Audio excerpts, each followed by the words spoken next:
series ਦਾ 10ਵਾਂ episode.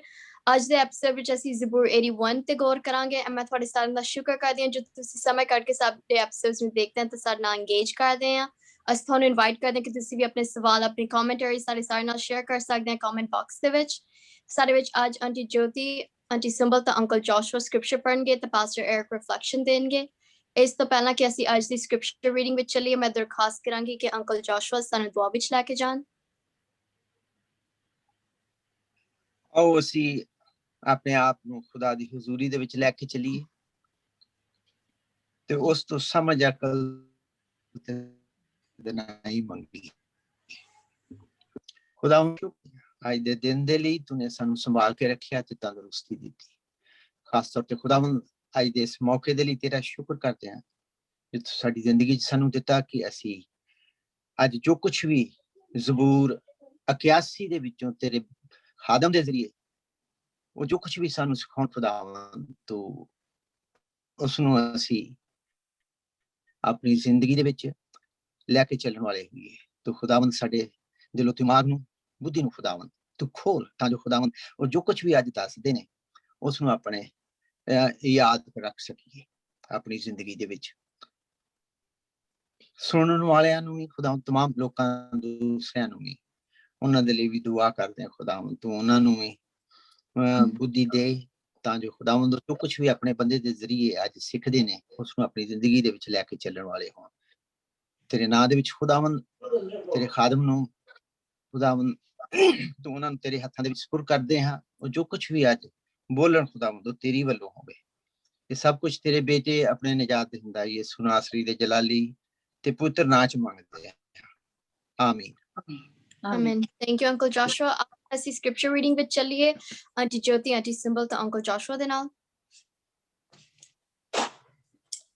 ਸਾਰੇ ਭੈਣ ਭਰਾਵਾਂ ਨੂੰ ਜੈ ਮਸੀਹ ਦੀ, ਜਿੰਨੇ ਵੀ ਸਮੇਂ ਇਸ ਵਕਤ ਆਨਲਾਈਨ ਦੇਖ ਰਹੇ ਹਨ। ਖੁਦਾਵੰਦ ਤੁਹਾਡੀਆਂ ਸਾਰੀਆਂ ਫੈਮਲੀਆਂ ਨੂੰ ਔਰ ਸਾਡੇ ਪ੍ਰਭੂ ਤੁਹਾਡੇ ਸਾਰੇ ਜੀਆਂ ਨੂੰ ਬਰਕਤ ਦੇਵੇ। ਅੱਜ ਅਸੀਂ ਜੋ ਜ਼ਬੂਰ ਲੈ ਕੇ ਆਏ ਹਾਂ ਤੁਹਾਡੇ ਲਈ, ਜ਼ਬੂਰ 81 81 ਜ਼ਬੂਰ। ਇਸ ਦਾ ਜੋ ਮੇਨ ਟਾਈਟਲ ਹੈ ਉਹ ਹੈ ਤਿਉਹਾਰ ਦੇ ਸਮੇਂ ਦਾ ਭਜਨ, ਸੰਗੀਤ ਦਲ ਦੇ ਆਗੂ ਲਈ ਗੀਤੀਤ ਦੇ ਅਨੁਸਾਰ ਆਸਾਫ ਦਾ ਭਜਨ। ਮੈਂ ਇਸ ਦੀ ਪਹਿਲੀ ਆਇਤ ਪੜਾਂਗੀ। ਪਰਮੇਸ਼ਵਰ ਸਾਡਾ ਬਲ ਹੈ, ਉਸ ਦੀ ਵਡਿਆਈ ਉੱਚੀ ਆਵਾਜ਼ ਨਾਲ ਗਾ ਕੇ ਕਰੋ। ਹਾਂ, ਯਾਕੂਬ ਅਤੇ ਪਰਮੇਸ਼ਵਰ ਦੀ ਜੈ ਜੈਕਾਰ ਕਰੋ। दूसरी आयत, नगमा छेड़ो और दफ लाओ और दिल नवाज सितार और बरबत।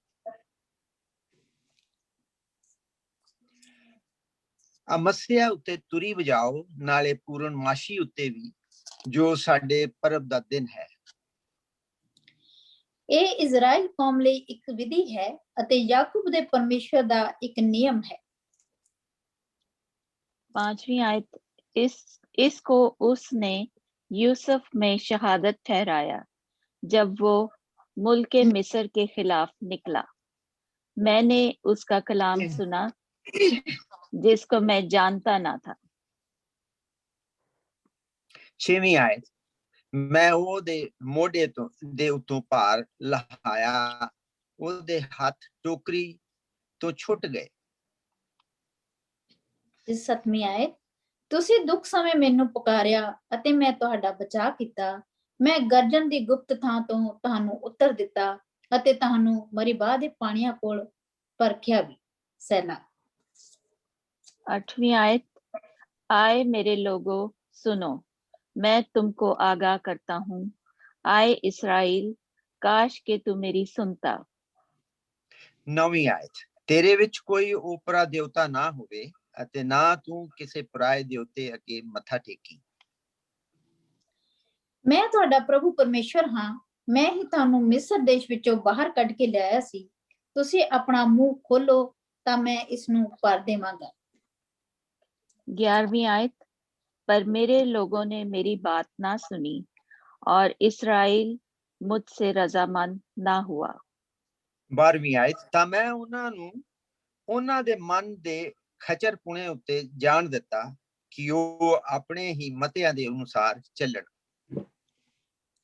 13ਵੀਂ ਆਇਤ, ਕਾਸ਼ ਮੇਰੇ ਲੋਕਾਂ ਨੇ ਮੇਰੀ ਗੱਲ ਸੁਣੀ ਹੁੰਦੀ ਅਤੇ ਮੇਰੇ ਕਹੇ ਅਨੁਸਾਰ ਚੱਲੇ ਹੁੰਦੇ। 14वीं आयत, मैं जल्द उनके दुश्मनों को मगलूब कर देता और उनके मुखालफों पर अपना हाथ चलाता। 15ਵੀਂ ਆਇਤ ਯਹੋਵਾ ਦੇ ਵੈਰੀ ਅਧੀਨ ਬਣ ਬੈਠੇ ਉਹਨਾਂ ਸਾਂ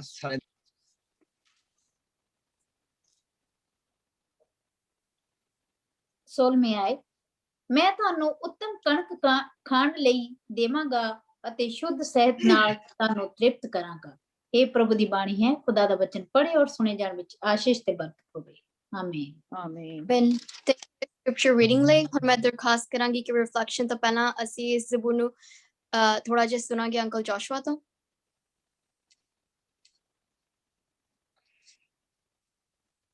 ਇਹ ਜ਼ਬੂਰ 81 ਪੂਰੀ ਅੱਜ ਦੇ ਜੋ ਅਸੀਂ ਪੜ੍ਹਨਾ ਹੈ ਜ਼ਬੂਰ 81 ਦੇ ਉੱਤੇ ਪੂਰਾ ਹੈ ਬਣਿਆ ਹੋਇਆ ਔਰ ਮੈਨੂੰ ਬਹੁਤ ਹੀ ਅੱਛਾ ਲੱਗਾ ਤੇ ਮੈਂ ਇਹਦਾ ਪਹਿਲਾ ਸਟੈਂਜਾ ਜਿਹੜਾ ਉਹ ਤੁਹਾਨੂੰ ਮੈਂ ਸੁਣਾਉਂਦਾ। ਸੁਣ ਐ ਮੇਰੀ ਉਮਤ ਮੈਂ ਦੱਸਾਂਗਾ ਚਾਹਤੇ तू इस्राइल मेरी गल सुनेगा ना तेरा ही कोई भी दूजा खुदा के जिस अगे तू सिर नू चुका।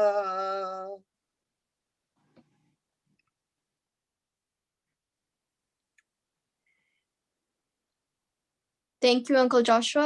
ਆਓ ਹੁਣ ਅਸੀਂ ਪਾਸਟਰ ਐਰਿਕ ਸਰਵਾਰ ਦੇ ਨਾਲ ਕਲਾਮ ਦੇ ਰਿਫਲੈਕਸ਼ਨ ਤੇ ਇੰਟਰਪ੍ਰੀਟੇਸ਼ਨ ਵਿੱਚ ਜਾਵਾਂਗੇ।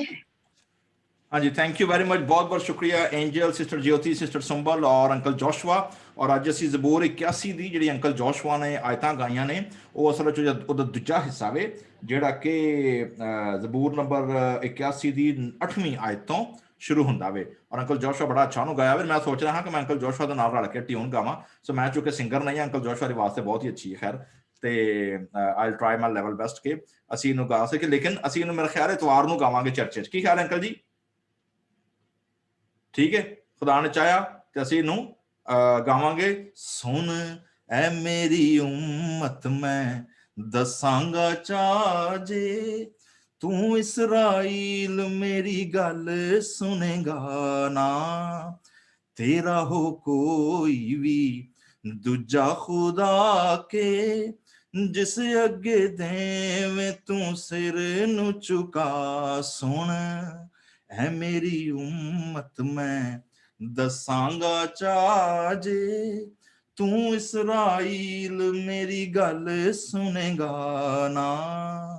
ਸੋ ਮਤਲਬ ਕਿਉਂਕਿ ਕੰਟੀਨਿਊ ਜਾਂਦਾ ਵੇ ਔਰ ਇਹ ਜ਼ਬੂਰ ਜਿਹੜਾ ਬਹੁਤ ਅੱਛਾ ਜ਼ਬੂਰ ਹੈ। ਖਾਸ ਤੌਰ ਤੇ ਦਿਲਚਸਪ ਗੱਲ ਹੈ ਵੇ ਕਿ ਅਸਾਂ ਹੁਣ ਤੱਕ ਆਸਫ ਦੇ ਜਿਹੜੇ ਜ਼ਬੂਰ ਅਸਾਂ ਪੜ੍ਹੇ ਨੇ ਜਾਂ ਬਨੀ ਕੌਰਾ ਦੇ ਜਿਹੜੇ ਕਿ ਜ਼ਬੂਰਾਂ ਦੀ ਕਿਤਾਬ ਦੀ ਤੀਸਰੀ ਜਿਹੜੀ ਕਿਤਾਬ ਹੈ ਉਹਦਾ ਲੈਮੈਂਟ ਸਾਮ ਹੈ, ਉਹਦੇ ਵਿੱਚ ਹੁਣ ਤੱਕ ਅਸਾਂ ਸਾਰੇ ਲੈਮੈਂਟ, ਮਾਤਮ, ਪ੍ਰੋਟੈਸਟ ਸਾਰੇ ਸੁਣੇ ਨੇ ਬਨੀ ਕੌਰਾ ਜਾਂ ਬਨੀ ਆਸਫ ਦੀ ਜ਼ੁਬਾਨੀ। ਠੀਕ ਹੈ, ਇਹ ਜ਼ਬੂਰ ਵਾਹਿਦ ਜ਼ਬੂਰ ਹੈ ਜਿਹੜਾ ਮੈਂ ਨੋਟ ਕੀਤਾ ਵੇ। ਇੱਥੇ ਖੁਦਾ ਆਪਣਾ ਮੁਕੱਦਮਾ ਪੇਸ਼ ਕਰਨ ਡਿਆ ਵੇ, ਇੱਥੇ ਖੁਦਾ ਸ਼ਿਕਵਾ ਕਰਨ ਡਿਆ ਵੇ, ਇੱਥੇ ਖੁਦਾ ਆਪਣਾ ਲਾਮਾ ਦੇਣ ਡਿਆ ਲੋਕਾਂ ਨੂੰ। ਠੀਕ ਹੈ ਨਾ, ਮਤਲਬ ਬਾਕੀ ਸਾਰੇ ਜ਼ਬੂਰਾਂ ਦੇ ਵਿੱਚ ਜਿਹੜੀ ਕੌਮ ਥੱਲੇ ਉਹ ਆਪਣੇ ਹਾਲਾਤ, ਆਪਣੇ ਮੁਸੀਬਤਾਂ, ਪਰੇਸ਼ਾਨੀਆਂ ਵੇਖ ਕੇ ਖੁਦਾ ਨੂੰ ਲਾਮਾ ਦੇਣ ਡਿਆ। ਖੁਦਾਵੰ ਕਿੱਥੇ ਟੁਰ ਗਿਆ, ਸੌਂ ਗਿਆ, ਉੱਠ ਪਿਆ, ਆਪਣਾ ਹੱਥ ਬਾਹਰ ਕੱਢ, ਹੱਥ ਬੰਨ ਕੇ ਖਲੋ ਕੇ ਸਾਨੂੰ ਵੇਖਣ ਡਿਆ, ਮਤਲਬ ਉਹ ਆਪਣਾ ਰੋਣਾ ਕਰਲਾਪਾ ਨਾ ਪਾਇਆ ਸਾਰਾ ਕੁਝ। ਠੀਕ ਹੈ, ਇੱਥੇ ਖੁਦਾ ਜ਼ਬੂਰ 81 ਦੇ ਵਿੱਚ ਆਸਫ ਦੀ ਮਾਰਫਤ, ਖੁਦਾ ਦਾ ਰੂਹ ਜਿਹੜਾ ਵੇ ਉਹ ਖੁਦਾ ਦਾ ਮੁਕੱਦਮਾ ਪੇਸ਼ ਕਰਦਾ ਵੇ, ਉਹ ਖੁਦਾ ਦਾ ਲਾਮਾ ਦਿੰਦਾ, ਖੁਦਾ ਨੂੰ ਹੋ ਕੇ ਬੋਲਦਾ ਵੇ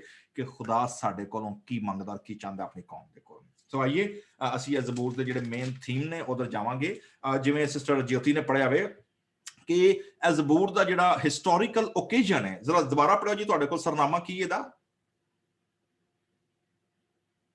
ਮਾਈਕ ਅਨਮਿਊਟ ਕਰਿਓ। ਤਿਉਹਾਰ ਦੇ ਸਮੇਂ ਦਾ ਭਜਨ ਸੰਗੀਤ ਦਲ ਦੇ ਆਗੂ ਲਈ। Thank you. ਤਿਉਹਾਰ ਦੇ ਸਮੇਂ ਦਾ, ਓਕੇ। ਸੋ ਸਾਨੂੰ ਇੰਨਾ ਪਤਾ ਲੱਗ ਗਿਆ ਹੁਣ ਕਿ ਇਹ ਜ਼ਬੂਰ ਜਿਹੜਾ ਸੀ ਇਹ ਈਦ ਤੇ ਜਾਂ ਫੈਸਟੀਵਲ ਤੇ ਗਾਇਆ ਜਾਂਦਾ ਸੀ। ਕਿਹੜਾ ਫੈਸਟੀਵਲ ਸੀ? We will dig in and see ਕਿ ਬਨੀ ਇਸਰਾਇਲ ਦਾ ਕਿਹੜਾ ਫੈਸਟੀਵਲ ਹੁੰਦਾ ਸੀ। ਉਹ ਫੈਸਟੀਵਲ ਨੂੰ ਪੜ੍ਹਨ ਲਈ ਮੈਂ ਦਾਵਤ ਦੇਵਾਂਗਾ ਕਿ ਅਖਬਾਰ ਦੀ ਕਿਤਾਬ ਜਿਹੜੀ ਸੀ ਉਹ ਕਿਹਨੇ ਪੜ੍ਹਨੀ ਸੀ? ਲਿਵਿਟਿਕਸ, ਲੈਵੀਆਂ ਵਾਲਾ। ਸਿਸਟਰ ਜਿਓਤੀ ਨੇ ਪੜ੍ਹਨਾ ਸੀ। ਹਾਂਜੀ। हाँ जी, पढ़ो जरा अखबार लिविटिकस चैप्टर 23 वर्स 24 सानू पता लगेगा कि किहड़ा त्यौहार सी और किहड़े त्यौहार दे मौके ते आसफ जिहड़ा वे इस ज़बूर नू अपना लोकां सामने पेश करदा है। हाँ जी, ਇਸ ਦੇ ਵਿੱਚ ਇਹਦੀ 23 ਆਇਤ ਵਿੱਚ ਲਿਖਿਆ ਹੈ, ਨਵੇਂ ਸਾਲ ਦਾ ਤਿਉਹਾਰ। ਪ੍ਰਭੂ ਨੇ ਮੂਸਾ ਨੂੰ ਅੱਗੇ ਕਿਹਾ, ਤੂੰ ਲੋਕਾਂ ਨੂੰ ਦੱਸ ਕਿ 7ਵੇਂ ਮਹੀਨੇ ਦੇ ਪਹਿਲੇ ਦਿਨ ਤੁਸੀਂ ਪਵਿੱਤਰ ਆਰਾਮ ਦਾ ਦਿਨ ਮਨਾਉਣਾ। ਤਿਉਹਾਰ ਦੇ ਆਰੰਭ ਵਿੱਚ ਤੁਸੀਂ ਬਿਗਲ ਵਜਾਉਣਾ ਤਾਂ ਲੋਕ ਪਵਿੱਤਰ ਇਕੱਠ ਲਈ ਇਕੱਠੇ ਹੋਣ। ਇਸ ਦਿਨ ਤੁਸੀਂ ਕੋਈ ਮਿਹਨਤ ਵਾਲਾ ਕੰਮ ਨਾ ਕਰਨਾ ਅਤੇ ਅੱਗ ਦੁਆਰਾ ਪ੍ਰਭੂ ਦੇ ਅੱਗੇ ਭੇਂਟ ਚੜਾਉਣਾ। here you go, interesting। so पता लग गया ना कि खुदा ने की किया सी, बनी इसराइल ਨੂੰ ਆਖੀ 7ਵੇਂ ਮਹੀਨੇ ਦੀ ਪਹਿਲੀ ਤਾਰੀਖ। ਜਿਵੇਂ ਸਾਡੇ ਜਨਵਰੀ ਫੈਬਰੂਰੀ ਮਾਰਚ, ਅੰਕਲ ਜੀ ਪੰਜਾਬੀ ਮਹੀਨੇ ਸਾਡੇ ਕਿੱਥੋਂ ਜਿਹੜਾ ਹੁੰਦਾ ਜੀ? ਪੋ ਮਾਘ ਸਾਵਨ ਭਾਦੋਂ ਤੇ ਹੋਰ ਕਿਹੜਾ ਕਿਹੜਾ ਹੁੰਦਾ ਹੈ? ਮਾਈਕ ਅਨਮਿਊਟ ਕਰਿਓ।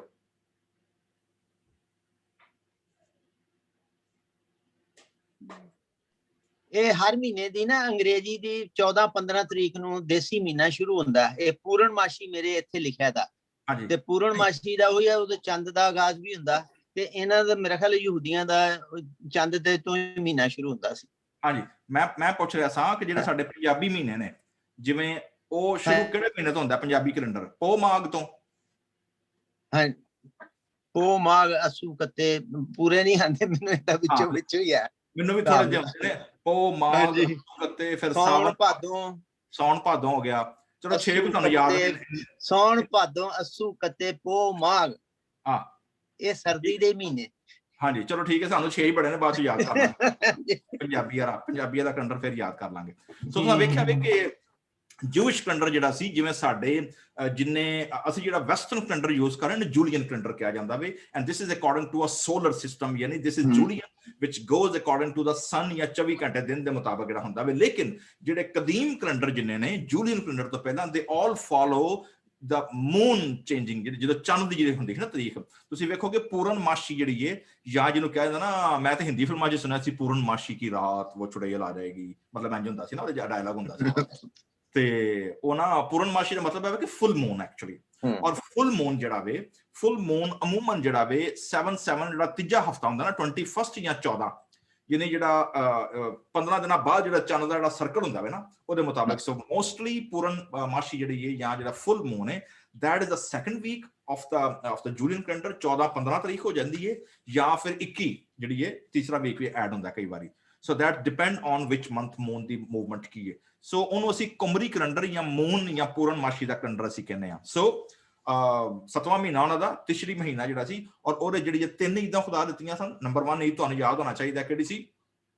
ਈਦ ਫਸਾ, ਮੁਲਕ ਮਿਸਰ ਚੋਂ ਨਿਕਲਣ ਦੀ ਈਦ, ਠੀਕ ਹੈ, ਨਵਾਂ ਸਾਲ। ਲੇਕਿਨ 7ਵਾਂ ਮਹੀਨਾ ਤਿਸ਼ਰੀ ਜਿਹੜਾ ਹੁੰਦਾ ਸੀ, that was the festival of booth, ਯਾਨੀ ਖੈਮਿਆਂ 'ਚ ਰਹਿਣ ਦੀ ਈਦ। 40 ਸਾਲ ਦੀ ਯਾਦਗਾਰੀ, ਔਰ ਇਹ ਈਦ ਪੂਰੇ 7 ਦਿਨ ਤੱਕ ਮਨਾਈ ਜਾਂਦੀ ਸੀ। ਮੋਸਟਲੀ ਉਹਨਾਂ ਦੀ ਹਰ ਈਦ ਹੀ 7 ਦਿਨ ਤੱਕ ਹੁੰਦੀ ਸੀ। ਖੁਦਾ ਉਹਨਾਂ ਨੂੰ ਕਹਿੰਦਾ ਸੀ ਕਿ ਤੁਸੀਂ ਸਾਲ 'ਚ ਇੰਨੇ ਦਿਨ ਹੋਰ ਕੋਈ ਕੰਮ ਨਹੀਂ ਕਰਨਾ, ਲੇਕਿਨ ਜਿੱਦਣ ਤੁਹਾਡਾ ਫਾਈਨਲ ਡੇ ਹੋਏਗਾ, ਉਦੋਂ ਤੁਸੀਂ ਕੀ ਕਰਨਾ ਵੇ? ਨਰਸਿੰਗੇ ਫੂਕੇ ਜਾਣਗੇ, ਔਰ ਉਹ ਨਰਸਿੰਗਿਆਂ ਦੀ ਈਦ ਵੀ ਕਿਹਾ ਜਾਂਦਾ ਵੇ ਐਕਚੁਅਲੀ ਬਾਈ ਦਾ ਵੇ। ਔਰ ਫਿਰ ਉਹਦੇ ਬਾਅਦ ਜਿਹੜਾ 7ਵਾਂ ਦਿਨ ਹੁੰਦਾ ਸੀ, ਉਦੋਂ ਜਿਹੜਾ ਹੁੰਦਾ ਸੀ ਖਾਸ ਦਿਨ ਹੁੰਦਾ ਸੀ, ਕਿਉਂਕਿ ਉਦੋਂ ਯੌਮ ਕਫਾਰਾ ਅਦਾ ਕੀਤਾ ਜਾਂਦਾ ਸੀ, ਠੀਕ ਹੈ, ਪੂਰੀ ਕੌਮ ਦੇ ਗੁਨਾਹਾਂ ਦਾ ਕਫਾਰਾ ਅਦਾ ਹੁੰਦਾ ਸੀ। ਸੋ ਦੈਟ ਵਾਸ ਦਾ ਜਿਹੜਾ ਫੈਸਟੀਵਲ ਹੈ, ਉਹ ਵੇ ਸਾਡਾ ਜਿਹੜਾ ਅਸੀਂ ਜ਼ਬੂਰ ਨੂੰ ਡੀਲ ਕਰਨ ਡਏ ਹਾਂ। ਜਿਹੜਾ ਇੱਥੇ ਈਦ ਦੱਸੀ ਜਿਹੜੀ, ਦੈਟ ਇਜ਼ ਖੈਮਿਆਂ ਦੀ ਈਦ, ਔਰ ਇਹਨੂੰ ਨਰਸਿੰਗਿਆਂ ਦੀ ਈਦ ਵੀ ਕਿਹਾ ਜਾਂਦਾ ਸੀ, ਠੀਕ ਹੈ।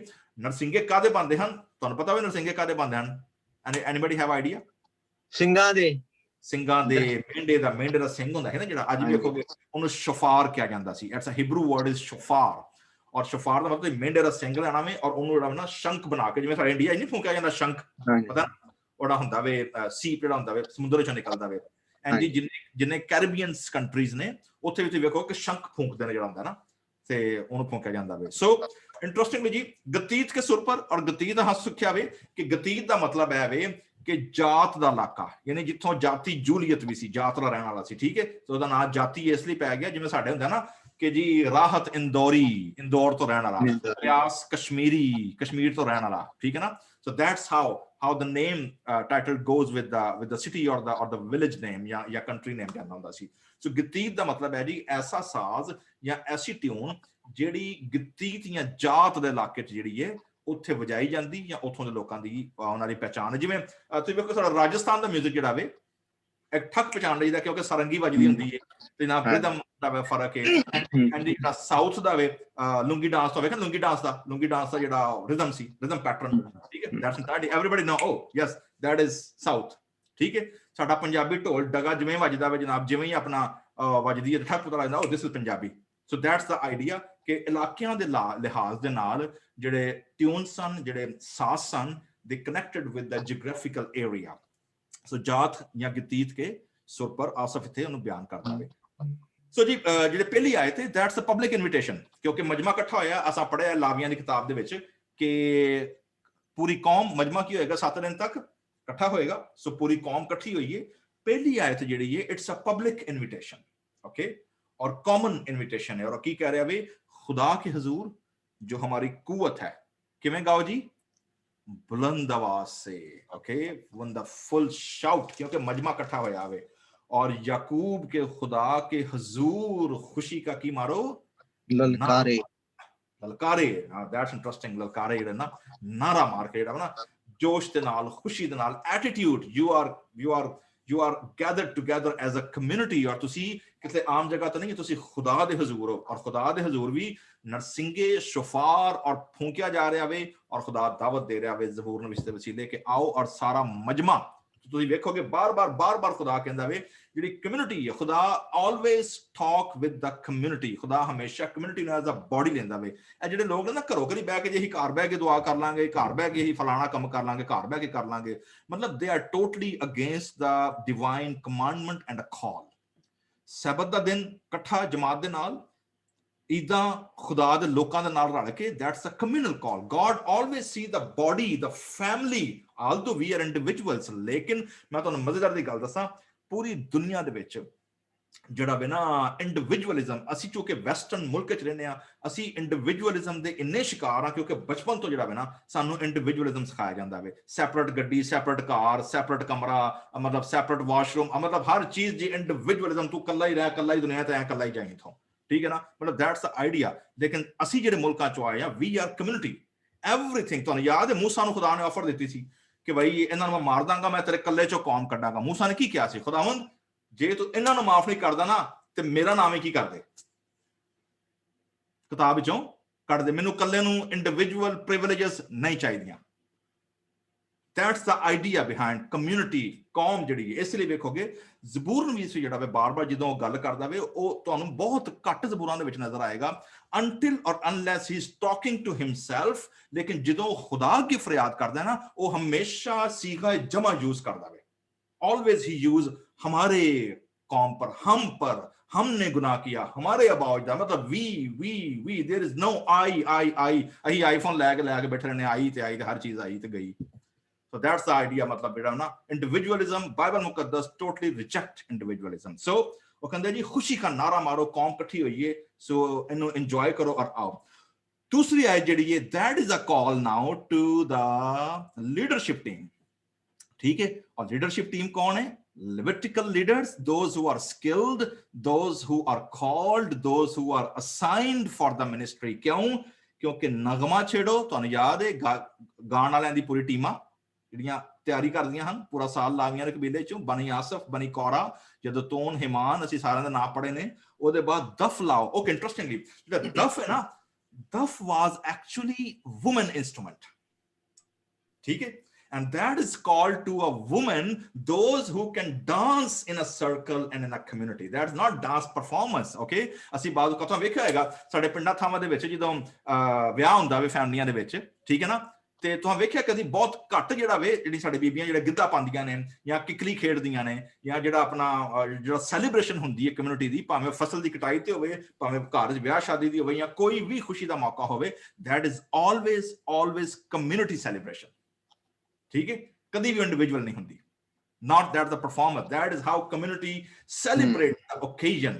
That's why जो कहते हैं ना कि नगमा छेड़ो, that is singers, professional singer ਜਿਹੜੇ ਨੇ ਲਾਵੀਆਂ ਦੇ ਕਬੀਲੇ ਚੋਂ, ਉਹਦੇ ਬਾਅਦ ਦਫ ਲੈ ਕੇ ਆਓ, ਮਤਲਬ now this ਦਫ representing women। ਤੁਹਾਨੂੰ ਯਾਦ ਹੋਏਗਾ ਜਦੋਂ ਮੂਸਾ ਬਨੀ ਇਸਰਾਇਲ ਕੌਮ ਨੇ ਬਹਿਰਾ ਕੁਲਜ਼ਮ ਨੂੰ ਕ੍ਰਾਸ ਕੀਤਾ ਵੇ ਤੇ ਕਲਾਮ ਲਿਆ ਵੇ ਕਿ ਮਰੀਮ नबिया दफ हाथ में लेकर नाचती हुई ਉਹ ਨਿਕਲੀ ਏ, ਔਰ ਉਹਨੇ ਪੂਰੀ ਕੌਮ ਨੂੰ ਉਸ ਗੀਤ ਦੇ ਵਿੱਚ ਕੀ ਕੀਤਾ ਵੇ, ਲੀਡ ਕੀਤਾ ਵੇ, ਠੀਕ ਹੈ।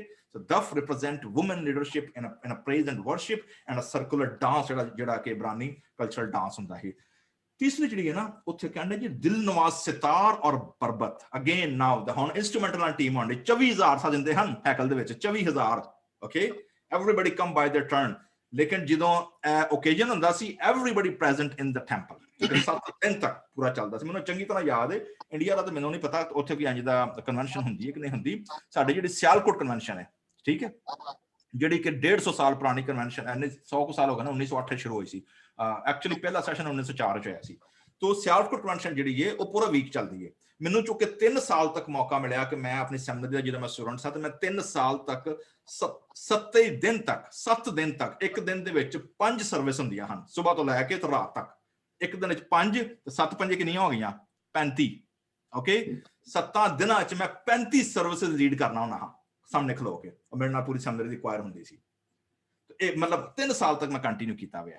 ਸੋ ਇੱਥੋਂ ਆਈਡੀਆ ਹੁੰਦਾ ਵਾ ਕਿ ਤੁਸੀਂ ਜਦੋਂ ਇਹੋ ਜਿਹਾ ਫੈਸਟੀਵਲ ਹੁੰਦਾ ਵਾ ਜਦੋਂ ਕੌਮ ਜਮਾ ਹੁੰਦੀ ਹੈ ਪਿੰਡਾਂ ਥਾਵਾਂ ਤੋਂ ਦੂਰੋਂ ਦਰਾਜ ਤੋਂ ਲੋਕੀ ਜਦੋਂ ਆਏ ਹੁੰਦੇ ਨੇ ਠਹਿਰਦੇ ਨੇ ਖੈਮੇ ਲੱਗੇ ਨੇ ਮਤਲਬ ਜਿਹੜਾ ਵਾ ਨਾ ਮਤਲਬ ਇੱਕ ਪੂਰਾ ਮਾਹੌਲ ਹੁੰਦਾ ਵਾ ਇੱਥੇ ਲੋਕਾਂ ਬੰਦਾ ਨਾ ਪਤਾ ਨਹੀਂ ਲੱਗਦਾ ਹਫਤਾ ਕਿੱਧਰ ਗਿਆ ਠੀਕ ਹੈ। ਲੋਕਾਂ ਨੂੰ ਮਿਲਦੇ ਹੋ ਸਟਾਲ ਲੱਗੇ ਨੇ ਖਾਣਾ ਚੱਲਣ ਡਿਆ ਇੱਕ ਪਾਸੇ ਜਨਾਬ ਇੱਕ ਪਾਸੇ ਕਲਾਮ ਹੋਣ ਡਿਆ ਇੱਕ ਪਾਸੇ ਬਦਰੂਆਂ ਨਿਕਲਣ ਡਈਆਂ ਨੇ ਇੱਕ ਪਾਸੇ ਟੋਲੀਆਂ ਬੈਠੀਆਂ ਨੇ ਇੱਕ ਪਾਸੇ ਸਾਧੂਆਂ ਦਾ ਗਰੁੱਪ ਬੈਠਾ ਹੋਇਆ ਵੇ ਮਤਲਬ ਪੂਰਾ whole that's a whole cultural phenomena ਜਿਹੜਾ ਕਿ ਸਿਆਲਕੋਟ ਦੇ ਵਿੱਚ ਜਿਹੜਾ ਵੇ ਉਹ ਲੱਗਦਾ ਵੇ ਹਰ ਸਾਲ।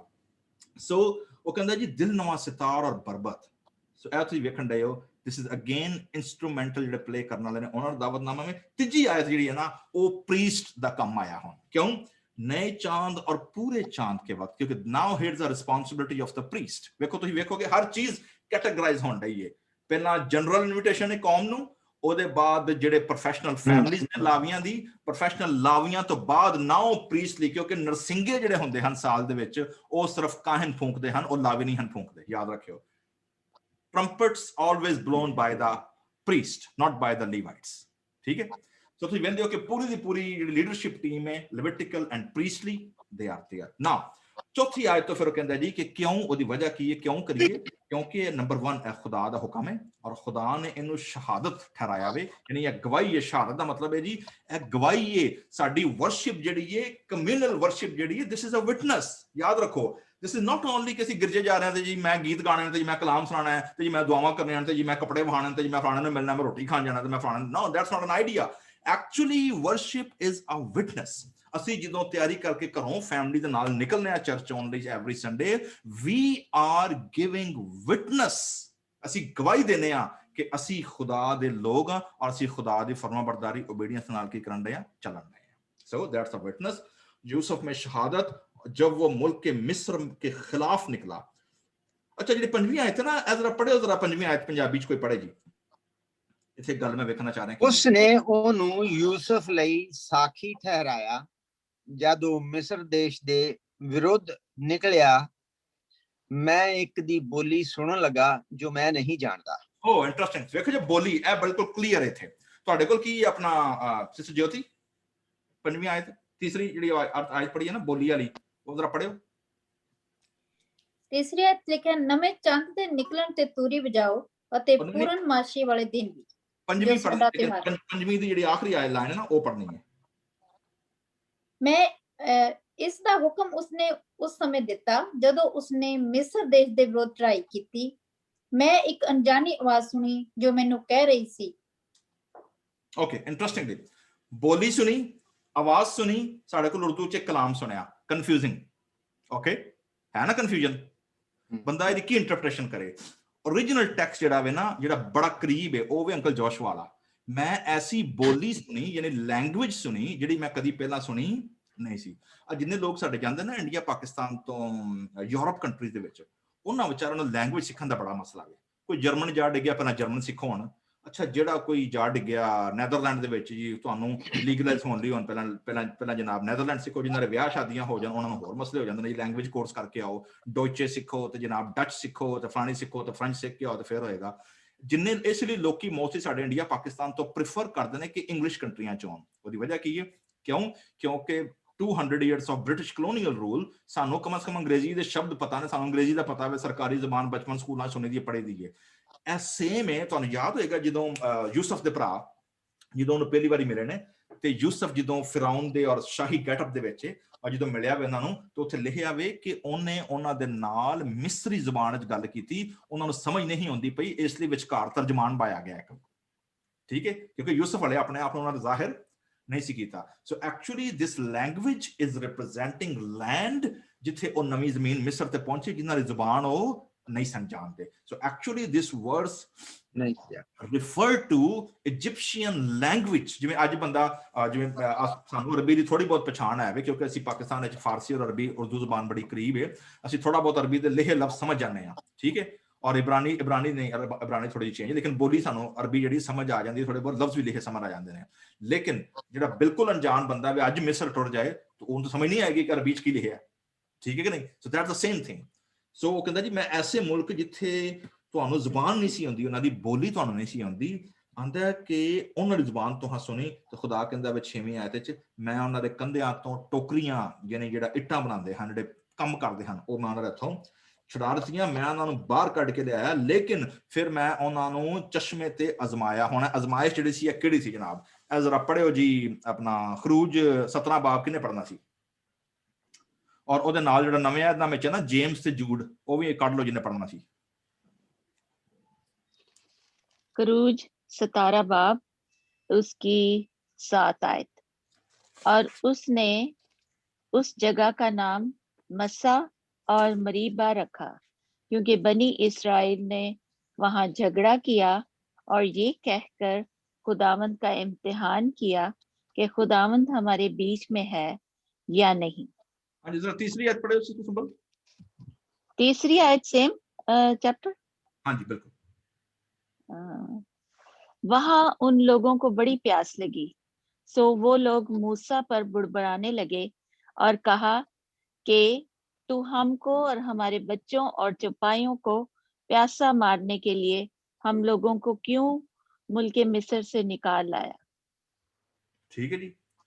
ਉੱਥੇ ਖੁਦਾ ਉਹਨਾਂ ਦੀ ਹਰ ਖਾਹਿਸ਼ ਪੂਰੀ ਕਰਨ ਡਿਆ ਵੇ, ਰੋਟੀਆਂ ਆਸਮਾਨ ਤੋਂ ਫਰਿਸ਼ਤਿਆਂ ਦੀਆਂ, ਤੇ ਜਨਾਬ ਗੋਸ਼ਤ ਮੰਗਿਆ ਤੇ ਬਟੇਰਾਂ ਖੁਦਾ ਨੇ ਘੱਲ ਦਿੱਤੀਆਂ, ਉਧਰੋਂ ਪਾਣੀ ਮੰਗਿਆ ਖੁਦਾ ਨੇ, ਚਟਾਨ ਦੇ ਵਿੱਚੋਂ ਪਾਣੀ ਜਿਹੜਾ ਵੇ ਮੂਸਾ ਨੇ ਲਾਠੀ ਮਾਰੀ ਤੇ ਜਨਾਬ ਪਾਣੀ ਨਿਕਲ ਆਇਆ। ਮਤਲਬ ਕਿਹੜੀ ਸ਼ਾਇਦ ਸੀ, ਅੰਦਾਜ਼ਾ ਲਗਾਓ 40 ਸਾਲ ਬੀਆਬੰਦ ਦੇ ਵਿੱਚ ਲਿਖਿਆ ਵੇ, ਇੱਕ ਯਹੂਦੀ ਰੱਬਾ ਹੀ ਬਿਆਨ ਕਰਦਾ ਵੇ ਕਿ 40 ਸਾਲ ਤੱਕ ਨਾ ਉਹਨਾਂ ਨੂੰ ਲਾਂਡਰੀ ਦੇਣੀ ਪਈ, ਨਾ ਉਹਨਾਂ ਨੂੰ ਮੈਡੀਕਲ ਬਿੱਲ ਦੇਣੇ ਪਏ, ਤੇ 40 ਸਾਲ ਤੱਕ ਨਾ ਉਹਨਾਂ ਨੂੰ ਆਪਣੇ ਨਵੇਂ ਕੱਪੜੇ ਖਰੀਦਣੇ ਪਏ, ਕਿਉਂਕਿ ਮਿਰੈਕਲਸਲੀ ਲਿਖਿਆ ਕਲਾਮ ਵਿੱਚ 40 ਸਾਲਾਂ ਵਿੱਚ ਨਾ ਤਾਂ ਹਮਾਰੇ ਪਾਉ ਸੂਜੇ, ਕੋਈ ਬੰਦਾ ਬਿਮਾਰ ਨਾ ਹੋਇਆ, ਨਾ ਤੁਹਾਡੇ ਉਹਨਾਂ ਦੇ ਕੱਪੜੇ ਫਟੇ, ਤੇ ਨਾ ਪੁਰਾਣੇ ਹੋਏ, ਤੇ ਬਲਕਿ ਧੁੱਪਣ ਲਈ ਵੀ ਉਹਨਾਂ ਨੇ ਜਿਹੜਾ ਸੀ ਨਾ ਉਹਨਾਂ ਨੂੰ ਵਾਫਰ ਮਿਕਦਾਰ ਦੇ ਖੁਦਾ ਮਿਰੈਕਲਸਲੀ ਕੱਪੜੇ ਉਹਨਾਂ ਦੇ ਸਾਫ਼ ਹੋ ਜਾਂਦੇ ਹਨ। ਮਤਲਬ ਦੈਟਸ ਇੰਟਰਸਟਿੰਗ।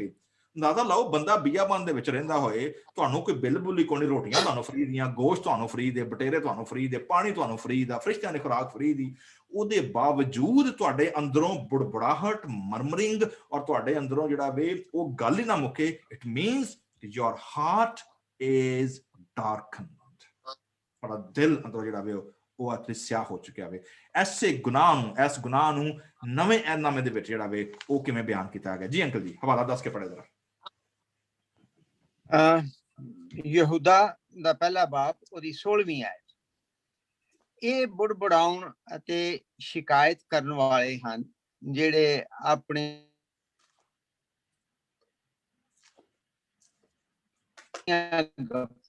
ਮਾਰਦੇ ਹਨ ਅਤੇ ਲਾਹੇ ਪਿੱਛੋਂ ਮੂੰਹ ਉੱਤੇ ਵਡਿਆਈ ਕਰਦੇ ਹਨ।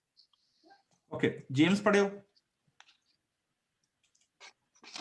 ਯਾਕੂਬ।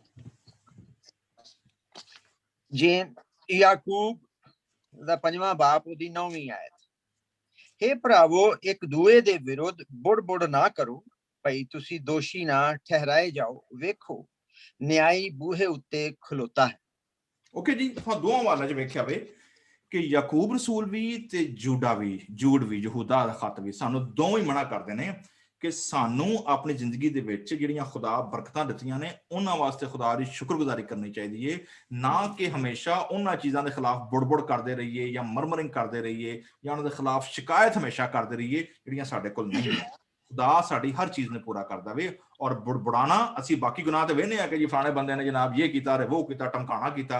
ਇਹ ਜਿਹੜੇ ਅੰਦਰ ਦੇ ਚੀਜ਼ਾਂ ਨਾ, ਜਿਹੜੀਆਂ ਅੰਦਰੋਂ ਜਿਹੜੀਆਂ ਚੀਜ਼ਾਂ ਖਰਾਬ ਕਰਦੀਆਂ ਨੇ, ਬੁੜਬੁੜਾਹਟ ਹੋ ਗਈ, ਮਰਮਰਿੰਗ ਹੋ ਗਈ, ਗੀਬਤ ਹੋ ਗਈ, ਬਦਗੋਈ ਹੋ ਗਈ, ਅਗਲੇ ਦੀ ਚੁਗਲੀ ਕਰਨਾ ਤੇ ਉਹਦੀ ਗੱਲ ਉਧਰ, ਇੱਧਰ ਦੀ ਗੱਲ ਉਧਰ ਕਰ ਦੇਣਾ, ਮਤਲਬ these are all also sin ਜਿਹੜਾ ਖੁਦਾ ਵਹਿੰਦਾ ਵੇ ਔਰ ਖੁਦਾ ਉਹਨਾਂ ਨੂੰ ਮਾਫ ਨਹੀਂ ਕਰਦਾ। ਖੁਦਾ ਦੇ ਖਿਲਾਫ ਜਿਹੜਾ ਵੇ ਅਦਾਲਤ ਕਰਦਾ ਵੇ, ਜਜਮੈਂਟ ਕਰਦਾ ਖੁਦਾ ਦੇ ਖਿਲਾਫ। ਸੋ ਅਸੀਂ ਵੇਖਦੇ ਆ ਕਿ ਝਗੜਾ ਕੀਤਾ, ਉਹਨਾਂ ਨੇ ਪਾਣੀ ਮੰਗਿਆ, ਉਹਨੇ ਕਿਹਾ ਅਸੀਂ ਹਾਲੇ ਪਿੱਛੇ ਪਾਣੀ ਪੀ ਕੇ ਆਏ ਨੇ ਚੰਗਾ ਭਲਾ, ਹਰ ਚੀਜ਼ ਖੁਦਾ ਮੁਹੱਈਆ ਕਰਨ ਡਿਆ, ਫਿਰ ਵੀ ਫੱਡਾ ਪਾੜਿਆ ਨੇ। ਮਤਲਬ ਅੰਦਾਜ਼ਾ ਲਾਓ ਨਾ, ਐਸੀ ਨਕਮੀ ਔਰ ਐਸੀ ਜਿਹਨੂੰ ਕਹਿੰਦਾ ਗਰਦਨਕਸ਼ ਕੌਮ ਜਿਹੜੀ ਹੈ। ਔਰ ਮੂਸਾ ਰੋ ਪਿਆ ਉੱਥੇ, ਮੂਸਾ ਆਂਦਾ ਖੁਦਾ ਨੂੰ ਮੇਰੇ ਢਿੱਡੋਂ ਜੰਮੇ ਨੇ, ਮੇਰੇ ਸਿਰ ਪਾੜੇ ਨੇ, ਮੈਂ ਇਹਨਾਂ ਨੂੰ ਲੈ ਕੇ ਆਇਆ, ਮੇਰੀ ਜਾਨ ਛੁਡਾ ਇਹਨਾਂ ਕੋਲੋਂ, ਆ ਮੈਨੂੰ ਸੰਸਾਰ ਕਰ ਦੇਣਗੇ, ਮਾਰ ਦੇਣਗੇ ਮੈਨੂੰ। ਮਤਲਬ ਕਲਾਮ ਵਿੱਚ ਲਿਆ ਵੇ ਕਿ ਖੁਦਾ ਕਹਿੰਦਾ ਵੇ ਮੂਸਾ ਤੋਂ ਵੱਡਾ ਹਲੀਮ ਬੰਦਾ, ਇਨਕਸਾਰ ਬੰਦਾ ਮੈਂ ਵੇਖਿਆ ਹੀ ਕੋਈ ਨਹੀਂ ਸੀ। ਇਹਦੇ ਬਾਵਜੂਦ ਮੂਸਾ ਵਰਗਾ ਬੰਦਾ ਵੀ ਜ਼ਿੱਚ ਹੋ ਗਿਆ ਕਿ ਯਾਰ ਮੈਂ ਕਿੰਨਾ ਦੇ ਪੱਲੇ ਪੈ ਗਿਆ ਭਾਈ, ਕਿਹੜੇ ਲੋਕ ਮੇਰੇ ਮੱਥੇ ਪੈ ਗਏ ਨੇ। So that was the idea behind that murmuring, ਬੁੜਬੁੜਾਹਟ ਖੁਦਾ ਤੋਂ ਮਨਾ ਕਰਦਾ ਵੇ। ਠੀਕ ਹੈ, ਅਲਟੀਮੇਟਲੀ ਖੁਦਾ ਕਹਿ ਰਿਹਾ ਜੀ ਕਿ ਜਦੋਂ ਉਹਨਾਂ ਨੇ ਅਜ਼ਮਾਇਆ, ਇੱਥੇ ਤੁਸੀਂ ਵੇਖੋਗੇ ਜਦੋਂ ਹੁਣ ਖੁਦਾ ਗੱਲ ਕਰਨ ਲੱਗਾ ਜੀ 8ਵੀਂ ਆਇਤ ਤੋਂ, now here's God's complaint against his people। ਉਹ ਕੀ ਹੈ? ਜਿਹੜਾ ਮੇਨ ਵਰਡ ਹੈ ਨਾ ਖੁਦਾ ਦਾ, ਜਿਹੜਾ ਮੇਨ ਵਰਡ ਯੂਜ਼ ਕੀਤਾ ਹੈ ਖੁਦਾ ਦੇ ਰੂਹ ਨੇ ਇੱਥੇ, ਉਹ ਵੇ ਕਿ ਲੋਕੀ ਮੇਰੀ ਸੁਣਦੇ ਨਹੀਂ ਨੇ, they don't listen। 3 ਵਾਰੀ ਲਫ਼ਜ਼ ਯੂਜ਼ ਹੋਇਆ, ਮੇਰੀ ਨਹੀਂ ਸੁਣਦੇ ਪਏ। 8ਵੀਂ ਆਇਤ ਵਿੱਚ ਐ ਮੇਰੇ ਲੋਗੋ ਸੁਣੋ, ਐ ਇਸਰਾਇਲ ਕਾਸ਼ ਕਿ ਤੂੰ ਮੇਰੀ ਸੁਣਤਾ। 11ਵੀਂ ਆਇਤ ਪਰ ਮੇਰੇ ਲੋगों ਨੇ ਮੇਰੀ ਨਾ ਸੁਣੀ। 13ਵੀਂ ਆਇਤ ਕਾਸ਼ ਕਿ ਮੇਰੇ ਲੋਕ ਮੇਰੀ ਸੁਣਦੇ। ਅੰਦਾਜ਼ਾ ਲਾਓ, ਇੱਕ ਹੀ ਗੱਲ ਨੂੰ ਖੁਦਾ ਨੇ 3 ਵਾਰੀ ਰਿਪੀਟ ਕੀਤਾ ਹੋਇਆ। 3 ਵਾਰੀ ਰਿਪੀਟ ਕਰਨ ਦਾ ਮਤਲਬ ਕੀ ਹੈ? that is the emphasis। ਤੁਹਾਨੂੰ ਯਾਦ ਹੈ ਨਾ ਯਿਸੂ ਮਸੀਹ ਕਹਿੰਦੇ ਹਨ ਮੈਂ ਤੁਝਸੇ ਸੱਚ ਸੱਚ कहता हूं, ठीक है ना। it means double emphasis means that statement, that phrase has a weight। ਉਹਦਾ weight, ਉਹਦਾ ਭਾਰ ਹੈ, ਉਹਦੇ ਪਿੱਛੇ ਜਿਹੜਾ ਨਾ, ਉਹਦੇ ਪਿੱਛੇ ਬੜੀ ਵੱਡੀ ਗੱਲ ਹੈ ਜਿਹੜੀ ਖੁਦਾ ਕਰਨਾ ਚਾਹ ਰਿਹਾ। ਔਰ ਸੁਣਨਾ ਮੈਂ ਤੁਹਾਨੂੰ ਦੱਸ ਚੁੱਕਿਆ ਵਾਂ, it's not only hearing ਨਹੀਂ ਹੈ, ਬਲਕਿ ਕੀ ਹੈ? listen and then response। ਜਿਹੜੇ ਲੋਕ ਸੁਣ ਕੇ ਅਣਸੁਣੀ ਕਰ ਦਿੰਦੇ ਨੇ, ਪੌਲੁਸ ਰਸੂਲ ਨਵੇਂ ਚ ਉਹਨਾਂ ਨੂੰ ਕਹਿੰਦਾ ਵੀ ਕਿ ਇਹ ਲੋਕ ਨੇ ਜਿਹੜੇ ਸੁਣ ਕੇ ਕੀ ਹੋ ਗਏ ਨੇ? ਸੁਣ ਹੋ ਗਏ ਨੇ। ਠੀਕ ਹੈ, ਨੰਬ ਹੋ ਗਏ ਨੇ। ਇਹਨਾਂ ਨੂੰ ਕੋਈ ਗੱਲ ਦਾ, ਇਹਨਾਂ ਤੇ ਲੱਗੀ ਚੜੀ ਦਾ, ਉੱਥੀ ਚੜੀ ਦਾ, ਇੱਜ਼ਤ ਬੇਇੱਜ਼ਤੀ ਦਾ ਇਹਨਾਂ ਨੂੰ ਕੋਈ ਫਰਕ ਨਹੀਂ ਪੈਂਦਾ ਹੁਣ। ਮਤਲਬ ਉਹ ਹੋ ਗਏ ਨੇ ਜਨਾਬ, ਇਮਿਊਨ ਹੋ ਗਏ ਨੇ ਹੁਣ ਬੇਇੱਜ਼ਤੀ ਤੋਂ। ਠੀਕ ਹੈ, ਖੁਦਾ ਇੱਥੇ ਕਹਿ ਰਿਹਾ ਚੂੰਕਿ ਤੁਹਾਂ ਮੇਰੀ ਸੁਣੀ ਨਹੀਂ, ਕਾਸ਼ ਕਿ ਤੁਸੀਂ ਮੇਰੀ ਸੁਣਦੇ। ਔਰ ਅੱਗੇ 9ਵੀਂ ਆਇਤ ਜਿਹੜੀ ਹੈ ਵੇਖੋਗੇ 10 ਹੁਕਮ ਜਿਹੜਾ ਵੇ ਉਹਦਾ ਪਹਿਲਾ ਹੁਕਮ ਰਿਪੀਟ ਹੋਇਆ ਵੇ ਕਿ ਤੁਹਾਡੇ ਦਰਮਿਆਨ ਕੋਈ ਗੈਰ ਮਬੂਦ ਨਾ ਹੋ, ਕਿਸੇ ਗੈਰ ਮਬੂਦ ਨੂੰ ਸਜਦਾ ਨਾ ਕਰਨਾ। ਠੀਕ ਹੈ ਜੀ, ਇਹ ਖੁਦਾ ਦਾ ਮੁਕੱਦਮਾ ਵੇ ਕਿ ਮੇਰੇ ਲੋਕ ਮੇਰੀ ਸੁਣਦੇ ਨਹੀਂ ਨੇ। ਵੇਖੋ ਤੁਹਾਂ ਵੇਖਿਆ ਵੀ ਜਿਹੜੇ ਲੋਕਾਂ ਦੇ ਬੱਚੇ ਉਹਨਾਂ ਤੋਂ ਵਾਧੂ ਹੋ ਜਾਣ, ਜਿਹੜੇ ਬੱਚੇ ਉਹਨਾਂ ਤੋਂ ਉਹਨਾਂ ਦੀ ਗੱਲ ਨਾ ਸੁਣਨ। ਸਾਡੇ ਪਾਕਿਸਤਾਨ ਇੰਡੀਆ ਲੋਕੀ ਕੀ ਕਰਦੇ ਨੇ ਅੰਕਲ ਜੀ? ਉਹਨਾਂ ਨੂੰ ਤੇ ਫਿਰ ਛਤਿਆੜ ਫੇਰਦੇ ਆ। ਓਕੇ, ਇਹ ਤੇ ਸਟਾਰਟਿੰਗ ਹੈ ਨਾ। ਅਗਰ ਉਹ ਵੱਡੇ ਹੋ ਤੇ ਜੇ ਨਹੀਂ ਹੁੰਦੇ ਤੇ ਫਿਰ ਕਹਿੰਦੇ ਵੀ, ਫਿਰ ਉਹਨੂੰ ਕਹਿੰਦੇ ਵੀ ਦਫਾ ਹੋ ਜਾ, ਜਿੱਥੇ ਜਾਣਾ ਜਾ ਮਰ। ਹਾਂ, ਜਿਹਨੀ ਆਪਣੀ ਲਾਤ ਤਲਕੀ ਉਹਦੇ ਤੋਂ ਕਰਦੇ ਨੇ, ਉਹਨੂੰ ਕਹਿਣਾ ਸੁਣਨਾ ਛੱਡ ਦਿੰਦੇ ਨੇ ਫਿਰ। ਹਾਂਜੀ, ਠੀਕ ਹੈ ਨਾ। ਸਿਸਟਰ ਜੋਤੀ, ਤੁਹਾਡਾ ਕੀ ਖਿਆਲ ਹੈ? ਹੋਰ ਕੀ ਕਰਨਾ ਚਾਹੀਦਾ? ਮਤਲਬ ਜਦੋਂ ਮਾਂ ਪਿਓ ਅੱਕ ਜਾਏ ਕਿ ਯਾਰ ਮੇਰੀ ਸੁਣਦੇ ਨਹੀਂ ਹੁਣ, ਮਤਲਬ ਮੈਂ ਫालतू ਆਪਣੀ એનર્ਜੀ, ਆਪਣੇ ਵਰਡ ਜ਼ਾਇਆ ਕਰਨਾ ਵਾ, ਕੀ ਕਰਦੇ ਨੇ ਮਾਂ ਪਿਓ ਫਿਰ ਅਲਟੀਮੇਟਲੀ ਅੱਕ ਕੇ, ਜਦੋਂ ਉਹਨਾਂ ਦੇ ਵੱਸੋਂ ਗੱਲ ਨਿਕਲ ਜਾਂਦੀ ਹੈ? ਪਹਿਲਾਂ ਤਾਂ ਸਮਝਾਈਦਾ ਚੰਗੀ ਤਰ੍ਹਾਂ, ਕਿਉਂਕਿ ਬੱਚੇ ਜਿੱਥੋਂ ਟੀਨੇਜਰ ਤੋਂ ਉੱਪਰ ਹੋ ਜਾਂਦੇ, ਫਿਰ ਬੱਚੇ ਸੋਚਦੇ ਕਿ ਸਾਨੂੰ ਸਭ ਕੁਝ ਹੀ ਪਤਾ ਹੈ, ਅਸੀਂ ਆਪਣੇ ਆਪ ਦੇ ਵਿੱਚ ਸਭ ਕੁਝ ਕਰ ਸਕਦੇ, ਆਪੇ ਸੋਚ ਸਕਦੇ, ਆਪਣੇ ਫੈਸਲੇ ਆਪੇ ਲੈ ਸਕਦੇ। ਪਰ ਖੁਦਾ ਤੇ ਛੱਡਣਾ ਚਾਹੀਦਾ, ਪ੍ਰਭੂ ਦੇ ਅੱਗੇ ਪ੍ਰਾਰਥਨਾ ਕਰਨੀ ਚਾਹੀਦੀ ਕਿ ਬੱਚਿਆਂ ਨੂੰ ਖੁਦਾਵੰਦ ਅਕਲ ਸਮਝ ਦੇਵੇ। ਇਸੇ ਤਰ੍ਹਾਂ ਜਿਸ ਤਰ੍ਹਾਂ ਜ਼ਬੂਰ ਦੇ ਵਿੱਚ ਇਹਦੇ ਵਿੱਚ ਆ ਰਿਹਾ ਹੈ। ਤੇ ਸਖਤਾਈ, ਹਾਂਜੀ ਸਖਤਾਈ ਤੇ ਕਰ ਸਕਦੇ ਆ, ਪਰ ਜ਼ਿਆਦਾ ਸਖਤਾਈ ਜਦੋਂ ਕਰਦੇ ਆ ਫਿਰ ਬੱਚੇ ਬਿਲਕੁਲ, ਮਤਲਬ ਇੱਕ ਏਜ ਹੈ ਨਾ ਸਖਤੀ ਕਰਨ ਦੇ ਵੀ, ਉਦੋਂ ਬਾਅਦ ਨਹੀਂ ਕਰ ਸਕਦੇ। ਠੀਕ ਹੈ ਨਾ, ਮਤਲਬ then they are gone, ਜਦੋਂ gone ਤੇ gone ਫਿਰ। ਠੀਕ ਹੈ, ਖੁਦਾ ਇੱਥੇ ਕਹਿੰਦਾ ਵੀ ਕਿ ਜਦੋਂ ਇਹਨਾਂ ਨੇ ਮੇਰੀ ਗੱਲ ਨਾ ਸੁਣੀ ਨਾ, ਜਦੋਂ ਇਹਨਾਂ ਮੇਰੀ ਆਵਾਜ਼ ਨਾ ਸੁਣੀ ਔਰ ਤੋਂ ਰਿਸਪੌਂਡ ਨਾ ਕੀਤਾ, ਫਿਰ ਮੈਂ ਕੀ ਕੀਤਾ? ਪਹਿਲਾਂ ਤਾਂ ਖੁਦਾ ਸਜ਼ਾ ਵੀ ਦਿੱਤੀ, ਸਜ਼ਾਵਾਂ ਵੀ ਦਿੱਤੀਆਂ, ਅੱਗੇ ਵੀ ਖੁਦਾ ਸਜ਼ਾ ਰਹੇਗਾ। ਲੇਕਿਨ ਇੱਕ ਬੜਾ ਇੰਪੋਰਟੈਂਟ ਕੰਮ ਖੁਦਾ ਨੇ ਕੀਤਾ, ਔਰ ਉਹ ਕੀ ਸੀ? ਆਪਣਾ ਸਿਸਟਰ ਸੁੰਬਲ ਜ਼ਰਾ ਤੁਸੀਂ ਪੜ੍ਹਿਓ ਆਇਤ 11ਵੀਂ ਆਇਤ, बल्कि 12वीं आयत पढ़ो। बस मैंने उनको उनके दिल की हट पर छोड़ दिया ताकि वो अपने ही मशवरों पर चलें। इंटरेस्टिंगली दिल की हट पर, ਹੱਟ ਜਿਹੜਾ ਨਾ ਬੰਦਾ ਜਦੋਂ ਅੜ ਜੇ, ਜ਼ਿੱਦ ਜਿਹਨੂੰ ਕਿਹਾ ਜਾਂਦਾ ਨਾ। ਔਰ ਅੰਕਲ ਜੀ ਪੰਜਾਬੀ 'ਚ ਕੀ ਤੁਹਾਡੇ ਕੋਲ ਕੀ ਹੈ ਸਰਜੀਤ, ਤੁਹਾਡੇ ਕੋਲ ਲਫ਼ਜ਼ ਕੀ ਇੱਥੇ 12ਵੀਂ ਆਇਤ ਦਾ? ਤਾਂ ਮੈਂ ਉਹਨਾਂ ਨੂੰ ਉਹਨਾਂ ਦੇ ਮਨ ਦੇ ਖਚਰਪੁਣੇ ਉੱਤੇ ਜਾਣ ਦਿੱਤਾ। Here you go, ਖਚਰਪੁਣਾ। ਵਾਹ ਵਾਹ, ਇਹ ਖਚਰਾਪਨ ਜਿਹੜਾ ਵਾ ਨਾ ਜਿੰਨਾ ਲੋਕਾਂ 'ਚ ਹੁੰਦਾ ਵੇ, ਠੀਕ ਹੈ ਨਾ, ਉਹ ਭਾਵੇਂ ਲੀਡਰ ਹੋਏ ਤੇ ਭਾਵੇਂ ਕੋਈ ਆਮ ਬੰਦਾ ਹੋਏ, ਜਿਹੜਾ ਬੰਦਾ ਅੰਦਰੋਂ, ਅਸੀਂ ਨਾ ਇੱਕ ਲਫ਼ਜ਼ ਯੂਜ਼ ਕਰਨਾ, ਮੈਂ ਅਕਸਰ ਯੂਜ਼ ਕਰਨਾ ਖੋਚਲ। ਖੋਚਲ ਦਾ ਮਤਲਬ ਇਹ ਹੈ ਜੀ, ਖਚਰਾ ਵੀ ਲਫ਼ਜ਼ ਜਿਹੜਾ ਨਾ ਉਹ ਇਹ ਹੀ ਹੁੰਦਾ ਵੇ। ਖਚਰਾ ਵਰਡ ਨਿਕਲਿਆ ਵੇ ਖੱਚਰ ਤੋਂ। ਤੁਹਾਨੂੰ ਪਤਾ ਨਾ ਖੱਚਰ ਜਦੋਂ ਅੜ ਜਾਏ ਨਾ, ਜਦੋਂ ਆਪਣੀ ਹੱਟ ਤੇ, ਜਿੰਨੇ ਮਰਜ਼ੀ ਬੰਦਾ ਪਿੱਛੋਂ ਖੋਤੇ ਵਾਲਾ ਡੰਡੇ ਮਾਰੀ ਜਾਏ, ਧੋਬੀ ਉਹਨੂੰ ਕੁੱਟੀ ਜਾਏ ਉਹ ਨਹੀਂ ਹਿਲਦਾ ਫਿਰ, ਠੀਕ ਹੈ ਨਾ। ਸੋ ਖਚਰਾਪਨ ਹੈ। ਤੁਹਾਡੇ ਕੋਲ ਕੀ ਹੈ ਜੀ ਪੰਜਾਬੀ 'ਚ ਸਿਸਟਰ ਜੋਤੀ? ਮੇਰੇ ਕੋਲ ਹੈ ਜੀ, ਇਸ ਲਈ ਮੈਂ ਉਹਨਾਂ ਦੇ ਜਿੱਦੀ ਮਨਾਂ ਨਾਲ ਉਹਨਾਂ ਨੂੰ ਛੱਡ ਦਿੱਤਾ ਕਿ ਉਹ ਆਪਣੀ ਸਲਾਹ ਅਨੁਸਾਰ ਹੀ ਚੱਲਣ। Here you go, okay ਜੀ।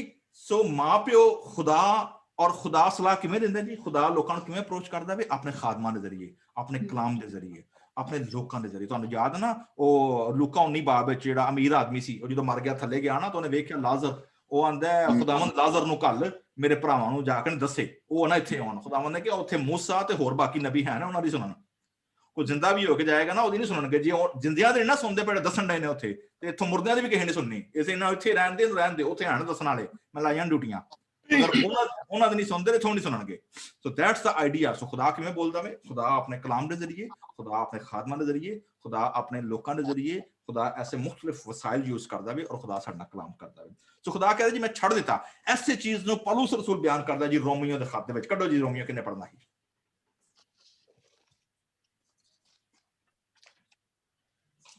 ਮੈਂ ਪੜਾਂਗੀ ਰੋਮੀਓ ਉਸਦਾ 2 ਬਾਬ, ਉਸਦੀ 24, 26 ਤੇ 28 ਆਇਤ। 24 ਆਇਤ ਪੜਾਂਗੇ ਆਪਾਂ। ਜਿਸ ਤਰ੍ਹਾਂ ਧਰਮ ਗ੍ਰੰਥ ਵਿੱਚ ਲਿਖਿਆ ਹੈ, ਤੁਹਾਡੇ ਕਾਰਨ ਪਰਾਈਆਂ ਕੌਮਾਂ ਵਿੱਚ ਪਰਮੇਸ਼ਵਰ ਦੇ ਨਾਂ ਦੀ ਨਿੰਦਾ ਹੁੰਦੀ ਹੈ। 26 ਆਇਤ ਇਸਦੀ। ਇਸੇ ਤਰ੍ਹਾਂ ਜੇਕਰ ਕੋਈ ਅਸੁੰਨਤੀ ਆਦਮੀ ਨੇਮ ਸ਼ਾਸਤਰ ਦੀ ਆਗਿਆਵਾਂ ਦੀ ਪਾਲਣਾ ਕਰੇ, ਤਾਂ ਕਿ ਉਸਦਾ ਅਸੁੰਨਤੀ ਹੋਣਾ ਸੁੰਨਤ ਹੋਣ ਦੇ ਬਰਾਬਰ ਨਹੀਂ ਗਿਣਿਆ ਜਾਵੇਗਾ। ਰੋਮੀਓ ਕੀ ਪੜ੍ਹਨ ਰਹੇ ਹੋ? ਰੋਮੀਓ 2। नहीं 2 नहीं पढ़ना एक्चुअली। एक मिनट रेफरेंस गलत हो गया। एक मिनट मैं करना जरा। रोमियो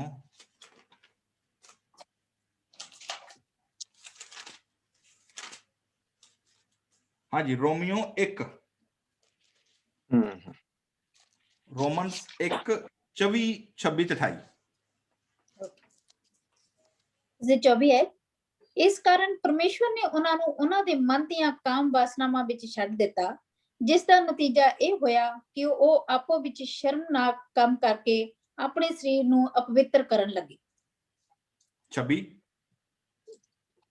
ਇਸ ਲਈ ਪਰਮੇਸ਼ਵਰ ਨੇ ਉਹਨਾਂ ਨੂੰ ਨੀਚ ਵਾਸਨਾਵਾਂ ਵਿੱਚ ਛੱਡ ਦਿੱਤਾ, ਇੱਥੋਂ ਤੱਕ ਕਿ ਉਹਨਾਂ ਨੇ ਪਰਮੇਸ਼ਵਰ ਨੂੰ ਮਾਨਤਾ ਦੇਣੀ ਠੀਕ ਨਾ ਸਮਝਿਆ। ਇਸ ਲਈ ਪਰਮੇਸ਼ਵਰ ਨੇ ਵੀ ਉਹਨਾਂ ਨੂੰ ਉਹਨਾਂ ਦੀ ਨੀਚ ਬੁੱਧੀ ਦੇ ਸਹਾਰੇ ਛੱਡ ਦਿੱਤਾ। ਠੀਕ ਹੈ ਜੀ, ਗੋ ਓਕੇ ਜੀ। 3 ਵਾਰੀ ਇੱਕੋ ਹੀ ਗੱਲ ਪੌਲੁਸ ਰਿਪੀਟ ਕਰਨ ਡਿਆ, ठीक है। इस वास्ते खुदा ने उनको उनके दिलों की ख्वाहिशों के मुताबिक नापाकी छाड़ देता। ओके। नंबर 2 गंदी शहवतों में छोड़ दिया। और नंबर 3 उन्हां दी नापसंदीदा अकल दे हवाले की करता खुदा ने छाड़ दिता। ठीक है ना। पंजाबी दा एक माहौल है, मैं कल एक फिकरा सुनिया में, वो बंदा और कहंदा जी खुदा ना लत मारदा है ते ना सोटे मारदा है, खुदा जदों मारदा है बंदे दी मत मारदा है। क्या बात है, बहुत अच्छी गल है। रिपीट करिया फिर दोबारा अंकल जी। हाँ जी लत नहीं मारदा, मत ही मार दिंदा। हाँ, खुदा ना लत नहीं मारदा, मत मार दिंदा, मत मार दिंदा है। ठीक है। खुदा ना बंदे नूं लत मारदा है ते ना सोटे मारदा है, जदों मारदा है खुदा मत मारदा है। ठीक है ना। खुदा ताई ते कहंदे भी खुदा दी लाठी च, ਉਹ ਕਹਿੰਦੇ ਨੇ ਖੁਦਾ ਦੀ ਲਾਠੀ 'ਚ ਸ਼ੋਰ ਨਹੀਂ ਹੈ। ਹਾਂਜੀ।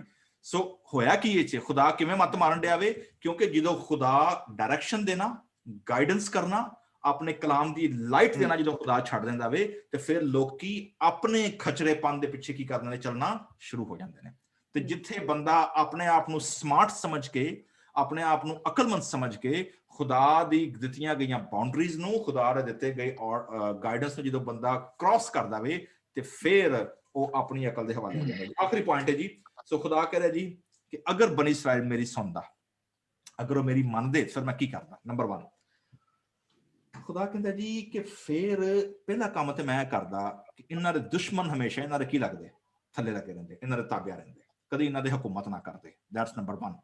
ਨੰਬਰ 2, ਖੁਦਾ ਆਂਦਾ ਵੇ ਕਿ ਜਿਵੇਂ ਮੈਂ ਦੁਨੀਆ ਦੇ ਵਿੱਚ ਜਿਹੜੇ ਲੋਕ ਅੱਛੀ ਤੋਂ ਅੱਛੀ ਖੁਰਾਕ ਖਾਂਦੇ ਨਾ, ਇੱਥੇ ਖੁਦਾ ਮਿਸਾਲ ਦੇ ਰਿਹਾ ਵੇ, ਉਹਨਾਂ ਦੀ ਜ਼ਮੀਨਾਂ ਦੀ ਬੜ੍ਹੋਤੀ ਔਰ ਉਹਨਾਂ ਦੇ ਕੰਮਾਂ ਦੀ ਜਿਹੜੀ ਬੜ੍ਹੋਤੀ ਹੈ, ਉਹਨਾਂ ਦੇ ਹੱਥਾਂ ਦਾ ਫਲ, ਉਹਨਾਂ ਦੀ ਨੌਕਰੀਆਂ, ਉਹਨਾਂ ਦੀ ਸੈਲਰੀਆਂ, ਉਹਨਾਂ ਦੇ ਜਿਹੜੇ ਮੌਰਗੇਜ ਨੇ, ਉਹਨਾਂ ਦੇ ਜਿਹੜੇ ਕੰਮਕਾਜ ਨੇ, ਉਹ ਸਾਰਾ ਖੁਦਾ ਆਂਦਾ ਮੈਂ ਉਹਨਾਂ ਨੂੰ ਪ੍ਰੋਵਾਈਡ ਕਰਦਾ, ਫਿਰ ਮੈਂ ਉਹਨਾਂ ਨੂੰ ਬਰਕਤ ਦਿੰਦਾ। ਥੋੜੇ ਕੰਮ ਦੇ ਵਿੱਚ ਮੈਂ ਉਹਨਾਂ ਨੂੰ ਕੀ ਦਿੰਦਾ, ਬਰਕਤ ਦਿੰਦਾ। ਜਿਹੜੇ ਲੋग ਮੇਰੇ ਹੁਕਮਾਂ ਤੇ ਮੰਨਦੇ ਨੇ, मैं उनको अच्छे से अच्छा गेहूं खिलाता और मैं तुझे चट्टान में के शहद में से सैर करता। ठीक है जी, so that's what God says। और अगे खुदा कह रहा है कि ਜਿਹੜਾ ਵੇ ਨਾ ਜਿਹੜਾ ਇਨਵੀਟੇਸ਼ਨ ਹੈ ਉਹ ਕੀ ਹੈ? ਇਨਵੀਟੇਸ਼ਨ ਹੈ ਜੀ ਕਿ 10ਵੀਂ ਆਇਤ ਪੜੋ ਜਰਾ, ਇਨਵੀਟੇਸ਼ਨ ਕੀ ਹੈ? खुदावन तेरा खुदा मैं हूँ जो तुझे मुल्क मिस्र से निकाल लाया। तू अपना मुंह खूब खोल और मैं उसे भर दूंगा। Very good. तू अपना मुंह की कर, खूब खोल और मैं ਉਹਨੂੰ ਕੀ ਕਰਾਂਗਾ? भर दूंगा। ਸਾਡਾ ਮਸਲਾ ਇੱਥੇ ਆਵੇ, ਸਾਡੇ ਮੂੰਹ ਤੇ ਆਲਰੇਡੀ ਭਰੇ ਨੇ, ਲੇਕਿਨ ਭਰੇ ਨੇ ਜੰਕ ਨਾਲ, ਭਰੇ ਨੇ ਆਪਣਾ ਫਜ਼ੂਲ ਕਿਸਮ ਦੀਆਂ ਚੀਜ਼ਾਂ ਦੇ ਨਾਲ। ਠੀਕ ਹੈ, ਜਦੋਂ ਸਾਡੇ ਹੱਥਾਂ ਦੇ ਵਿੱਚ ਵਜ਼ਨ ਹੋਏ ਤੇ ਸਾਡੇ ਮੂੰਹ ਭਰੇ ਹੋਣ, ਨਾ ਸਾਡੇ ਹੱਥ ਖੁਦਾ ਦੀ ਹਮਦ ਲਈ ਖਲੋ ਸਕਦੇ ਨੇ ਤੇ ਨਾ ਸਾਡੇ ਮੂੰਹ ਜਿਹੜੇ ਨੇ ਖੁਦਾ ਦੀ ਹਮਦ ਬਿਆਨ ਕਰ ਸਕਦੇ ਨੇ। ਸੋ ਬਿਆਨ ਕਰਨ ਲਈ ਸਾਨੂੰ ਮੂੰਹ ਪਹਿਲਾਂ ਖਾਲੀ ਕਰਨੇ ਪੈਣਗੇ। ਸਾਨੂੰ ਆਜੀ ਦੇ ਨਾਲ ਖੁਦਾ ਅੱਗੇ ਆਉਣਾ ਪਏਗਾ। ਇਸ ਲਈ ਵੇਖੋਗੇ ਕਿ ਇਨਵੀਟੇਸ਼ਨ ਸਾਨੂੰ, ਅਸੀਂ ਵਰਸ਼ਿਪ ਔਰ witness, public gathering, communal gathering, Sunday service ਜਿੱਥੇ ਅਸੀਂ ਜਮਾ ਹੁੰਨੇ ਆ, ਅਸੀਂ ਜਮਾ ਹੋਣ ਤੋਂ ਬਾਜ਼ ਨਾ ਆਈਏ ਤਾਂ ਕਿ ਅਸੀਂ ਗਵਾਹੀ ਦੇ ਸਕੀਏ ਖੁਦਾ ਦੇ ਲੋਕਾਂ ਦੇ ਨਾਲ ਮਿਲ ਕੇ। ਖੁਦਾ ਸਾਨੂੰ ਰਿਹਾਈ ਦਿੰਦਾ ਵੇ, ਡਿਲੀਵਰਰ ਹੈ ਖੁਦਾ ਸਾਡਾ, ਔਰ ਵਾਅਦਾ ਕਰਦਾ ਵੇ ਮੂੰਹ ਖੋਲੋ ਤੇ ਮੈਂ ਇਹਨੂੰ ਖੂਬ ਭਰ ਦਾਂਗਾ। ਔਰ ਉਹਦੇ ਬਾਅਦ ਵਾਰਨਿੰਗ ਕੀ ਹੈ? ਡਿਸਓਬੇ ਹੋਵੋਗੇ, ਨਾਫਰਮਾਨ ਹੋਵੋਗੇ ਤੇ ਕੌਮਾਂ ਤੁਹਾਡੇ ਚੜ੍ਹਨਗੀਆਂ। ਨਾ ਸਿਰਫ ਕੌਮਾਂ ਚੜ੍ਹਨਗੀਆਂ ਬਲਕਿ ਕੀ ਹੋਏਗਾ, ਤੁਹਾਡਾ ਜਿਹੜਾ ਪੋਟੈਂਸ਼ੀਅਲ ਸੀ, ਜਿਹੜਾ ਤੁਹਾਡੇ ਅੰਦਰ ਗਿਫਟ ਨੇ, ਜਿਹੜੇ ਤੁਹਾਡੇ ਅੰਦਰ ਖੁਦਾ ਨੇ ਨਿਯਮਤਾਂ ਰੱਖੀਆਂ ਨੇ, ਟੈਲੈਂਟ ਰੱਖੇ ਨੇ, ਉਹ ਵੇਸਟ ਨਹੀਂ ਹੋਣਗੇ। ਕਿਉਂ? ਵੇਖੋ ਨਾ 15ਵੀਂ ਆਇਤ ਕਹਿੰਦੀ ਏ ਕਿ ਅਗਰ ਉਹ ਮੇਰੇ ਨਾਲ ਰਹਿਣਗੇ ਤਾਂ ਕੀ ਹੋਏਗਾ?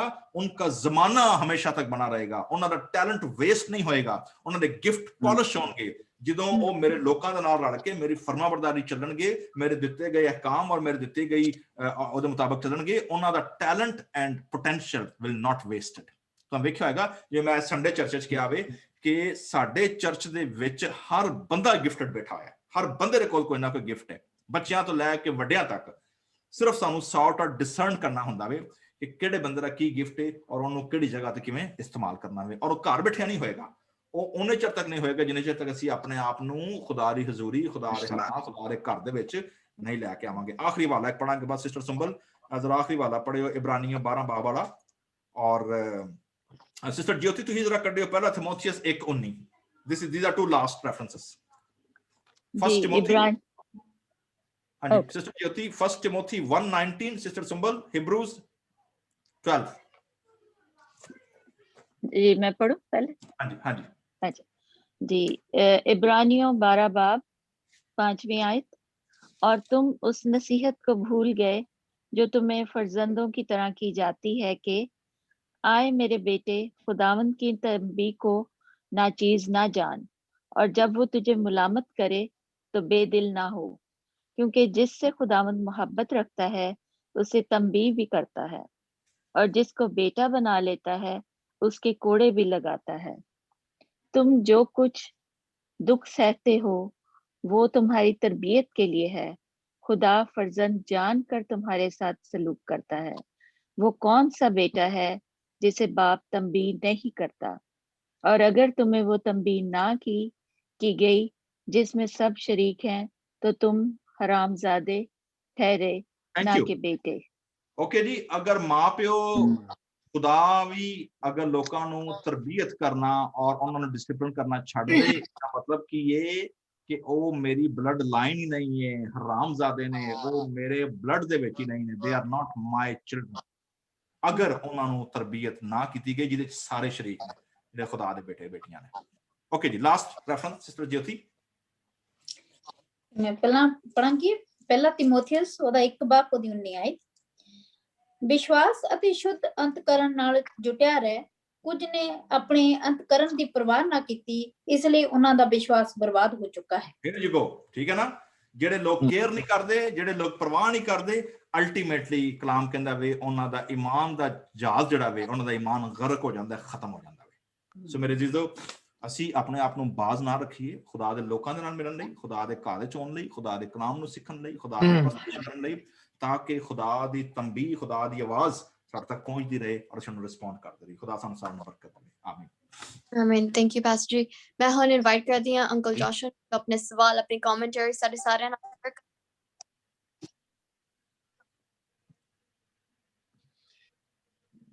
ਅੱਜ ਦਾ ਜਿਹੜਾ ਚੈਪਟਰ ਹੈ ਬਹੁਤ ਹੀ ਅੱਛਾ ਤੇ ਇਹਦੇ ਤੋਂ ਬੜਾ ਕੁਝ ਸਿੱਖਣ ਲਈ ਮਿਲਦਾ। ਖਾਸ ਤੌਰ ਤੇ ਜਦੋਂ ਬੱਚੇ ਛੋਟੇ ਹੁੰਦੇ, ਮਾਂ-ਬਾਪ ਕਈ ਵਾਰੀ ਉਹਨਾਂ ਨੂੰ ਲਾਡ ਪਿਆਰ ਦੇ ਵਿੱਚ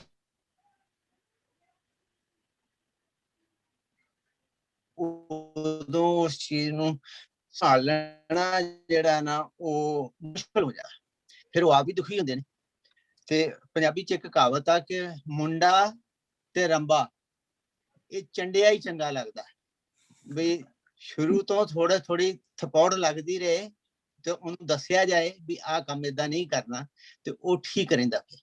ਤੇ ਇਸੇ ਤਰ੍ਹਾਂ ਹੀ ਉਹ ਰੰਬੇ ਨਾਲ ਜਿਹਦੇ ਨਾਲ ਘਾਹ ਖੋਤਦੇ ਨੇ, ਤੇ ਜੇ ਉਹ ਚੰਡਿਆ ਨਾ ਹੋਵੇ ਤੇ ਉਹ ਘਾਹ ਨਹੀਂ ਵੱਢੇਗਾ।